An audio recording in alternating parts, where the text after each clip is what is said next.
पर वो दिल्ली ब्लास्ट को लेकर है। दिल्ली ब्लास्ट के आतंकी उमर को लेकर सनसनीखेज खुलासा हुआ है। बुरहान वानी की मौत के बाद यह ब्लास्ट किया गया था।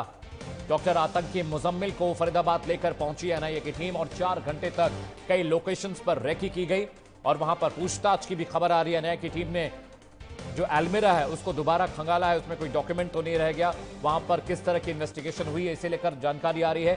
दिल्ली ब्लास्ट में यूनिवर्सिटी के 3 डॉक्टर्स मास्टरमाइंड बताए जा रहे हैं।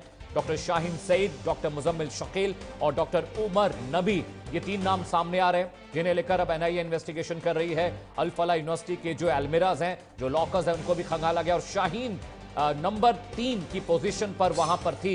यह खबर आ रही है कि शाहीन ने पूरा ये जो ब्लास्ट का पूरा जो नैरेटिव था, जो आइटनरी थी, वो सब कुछ शाहीन ने डिजाइन किया था। आतंकी डॉक्टर मुजम्मिल शकील को लेकर एनआईए की टीम देर रात फरीदाबाद पहुंची है और अभी भी वहां पर इन्वेस्टिगेशन चल रही है। आशीष मेरे सहयोगी लखनऊ से ज्यादा जानकारी के साथ जुड़े। आशीष, अल फलाह यूनिवर्सिटी में लगातार इन्वेस्टिगेशन चल रही है, लखनऊ कानपुर में भी लगातार एनआईए और एटीएस की टीमें जांच कर रही हैं, लेकिन बताया जा रहा है कि शाहीन जो है वो अल फलाह यूनिवर्सिटी में नंबर 3 के ओहदे पर थी और वही रिक्रूटमेंट करती थी, चाहे डॉक्टर्स की बात रही हो, चाहे जो पेशेंट थे उनका ब्रेन वॉश कर उनको आतंकी गतिविधि में शामिल करने की बात रही हो। तो ये जो पूरा दिल्ली ब्लास्ट का नेक्सस बना था, इसमें सबसे बड़ी भूमिका शाहीन की थी। आशीष की रिक्रूटमेंट डॉक्टर्स का उसी ने किया, चाहे वो कश्मीर से थे, सहारनपुर से थे या देश के अन्य इलाकों से। आशीष। बिल्कुल, देखिए दिल्ली ब्लास्ट की अगर बात की जाए तो इसका दिल्ली ब्लास्ट की जो मास्टरमाइंड थी वो डॉक्टर शाहीन थी, जिस तरीके से जांच एजेंसियों ने दावा किया है। ऐसे में देखिए सबसे बड़ा सवाल ये खड़ा हो जाता है अल फलाह यूनिवर्सिटी का।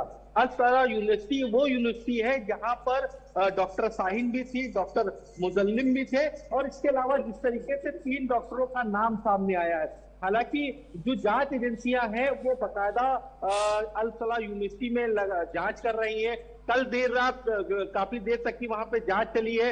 मुजल्लिम को साथ में लेकर के जांच एजेंसियां लेकर के गई हैं और उन पहलुओं पे जांच कर रही है कि अल फलाह जो यूनिवर्सिटी है उस यूनिवर्सिटी में किस तरीके से लोगों से बातचीत की जाती थी, कैसे उनका ब्रेन वॉश किया जाता था।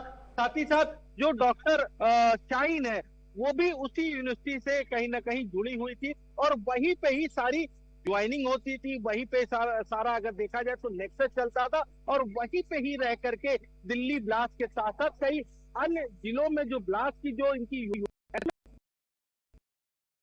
जाए तो जांच एजेंसियां का जो डॉक्टर शाहीन है उसको भी कहीं ना कहीं लेकर के लखनऊ भी आ सकती है, कानपुर भी लेकर के जा सकती है, अयोध्या भी लेकर के जा सकती है। तो जांच लगातार आगे बढ़ रही है और जांच में आए दिन नए नए खुलासे देखने को मिल रहे हैं। कानपुर को लेकर जो इनपुट आ रहा था, कानपुर को लेकर जो इनपुट आ रहा था, कानपुर के भी कई सारे मेडिकल कॉलेजेस में वो डॉक्टर संदिग्ध पाए गए हैं जो वहां से भी रिक्रूटमेंट कर रहे थे, पैसा भेजा जा रहा था और बहुत सारे जो बैंक अकाउंट्स हैं वो लखनऊ कानपुर के भी मिले। इसे लेकर कोई जानकारी कि कानपुर में कौन कौन से संदिग्ध थे जिन पर एनआईए जांच कर रही है? देखिए कानपुर अगर बात की जाए तो कानपुर में जिस तरीके से एनआईए जांच कर रही है, क्योंकि कानपुर में कई संदिग्धों को कस्टडी में भी लिया गया था। एनआईए की टीम बकायदा उनसे पूछताछ भी कर रही थी।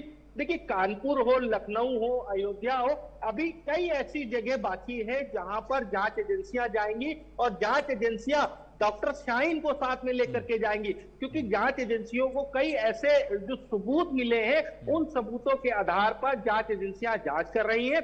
कानपुर की अगर बात की जाए तो कानपुर में भी जिस तरीके से संदिग्धों को हिरासत में लिया गया, लखनऊ की बात की जाए तो लखनऊ के पारा क्षेत्र से 2 संदिग्धों को हिरासत में लिया गया, क्योंकि अभी डॉक्टर परवेज भी है। अगर इसमें देखा जाए तो डॉक्टर शाहीन का जो भाई परवेज है उसको भी कहीं ना कहीं जांच एजेंसियां साथ में लेकर के जाएंगी। तो ऐसे में ही कहा यह जा सकता है कि जांच एजेंसियां लगातार जांच कर रही हैं और जांच में कई खुलासे हो रहे हैं, क्योंकि अभी इनके जितने भी बैंक अकाउंट है या इनकी मोबाइल की जो डिटेल जो खंगाली गई है, साथ ही साथ जो डॉक्टर शाहीन का जो पासपोर्ट 3 जो पासपोर्ट मिले हैं, इन सभी पहलुओं पर अभी जांच बाकी है। जांच में और किस तरीके के खुलासे होते हैं ये देखना होगा।